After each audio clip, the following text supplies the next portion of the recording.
A day in my life as a hotel housekeeping in Greece. Ngayon, nag-one-week vacation ng Disney princess sa Athens para gubala before mag-start ang summer. Una naman pinuntahan is Acropolis. And as you can see, ang ganda ng mga pictures o tis ganda dahil kahit aakyat ng bundok ay naka-heels. Siyempre, ang Disney princess ninyo, siyempre nakagala at bakasyon, ito doon na ang outfit. Malamig siya pero carry naman ang lamig, kaya namang tiisin para sa outfit. Ito na yung Acropolis, inakyat na namin yan. Change outfit tayo kasi hindi to pwedeng magtakong-takong ka dito at bato-bato siya. Super ganda ng view, guys. As you can see, dati nakikita ko lang yan sa internet. Ngayon, napupuntahan ko na and I'm so happy. Guys, alam nyo ba, dati sa internet ko lang yan nakikita, sa history lang nung estudyante ako. Hindi ko lubos akalain na yung mga goddess and goddesses, si Zeus, si Aphrodite, ang mga pinakamagaganda at fighter na mga sinaunang tao, sinaunang goddess, napupuntahan ko na sila. And this is the most historical building or ano ba yan tawag niya na history ng Athens, itong Acropolis. And as you can see, flag ng Greece, hinangin, ang gandang tignan. Umakyat din kami dyan kasi dyan banda makikita ang buong view ng Athens, Greece. Look at that, breathtaking, sobrang ganda talaga. Ang ganda, parang feeling ko isang araw, kalahating araw kami dyan, parang kulang pa din kung ikutin mo talaga yung pitong pitong building na sinaunang building, mga historical building natin. Pito yan, may Roman, basta mga museum. And yan, Aphrodite yan. Gold-plated siya. Very, very nice. Statue ni Athena, And that's Acropolis, sa baba yan na view. Oy, may makikita kayong nag-mermaid dyan. Hi! Si ate girl, inggit ako nun And yan naman yung dyan banda, hindi pwedeng mag-picture na. Kaya umakyat ako sa second floor at nag-video ako. Yun yung Acropolis. Ang buong architectural figure ng Acropolis. Ang ganda, no? Kaso nasira na nga lang sa katagalan ng panahon. And we're so lucky na na-preserve pa ng mga Greco yung sinaunang panahon nila ng mga building, mga structure. Yan lahat, guys, marble po yan. Bawal hawakan pero may gallery talaga na bawal siyang picturean. Andun sila Aphrodite, sila Zeus, mga goddess and goddesses nila hindi pwedeng picturean. And this area, pwede kang mag-video, you can take photos.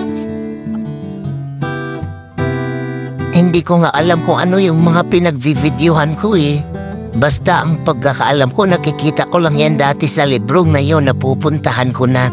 Ngayon, festival sila ng saranggola. Maraming nagpapalipad ng saranggola. Kahit mga matatanda, nagpapalipad ng saranggola. And that's the view, guys. Look at that. Ang ganda dyan pag gabi, sobrang ganda. Kaso pagod na ang katawang lupa ng Disney princess ninyo at gutom na sa panahon na yan. So mga oras na yan, yung mga bito ko nagprambula na sa loob at gutom na. And yes, guys, bumisita din kami ng museum, Acropolis Museum. And yan yung mga ginagamit ng mga god and goddesses natin sa sinaunang panahon. Na-preserve pa nila. Grabe sila mag-ingat. Sana all iniingatan.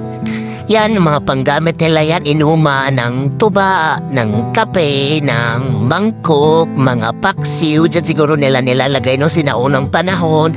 Hanggang ngayon, na-preserve pa din nila. Grabe, ang ganda-ganda talaga. Ito yung pinakasikat na pinupuntahan talaga ng taong Acropolis Museum. Pag nagpunta kayo ng Greece, puntahan nyo to guys, sulit dito. Ikutin nyo yung buong first, second, third, and may ano din siya, may veranda din siya na tanaw mo yung Acropolis. O dyan, may dalawang gwardya. Yan na yung marble din yan, mga figure ng sinaunang tao, mga gods and goddesses yan. Andyan si Zeus, si Aphrodite, sino pa ba yung iba dyan? Ayan sila, pati yung mga kabayo nilang ginagamit. Uy, ano yan?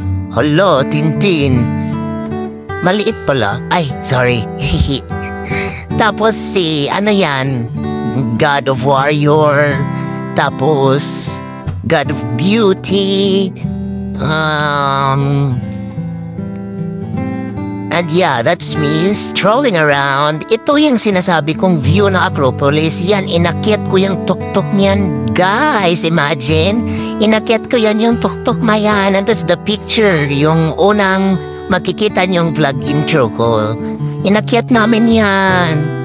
Museum and Acropolis tanaw lang pala. That's yun yung sinabi kong veranda ng kapihan. And yeah, andyan ako sa tuktok.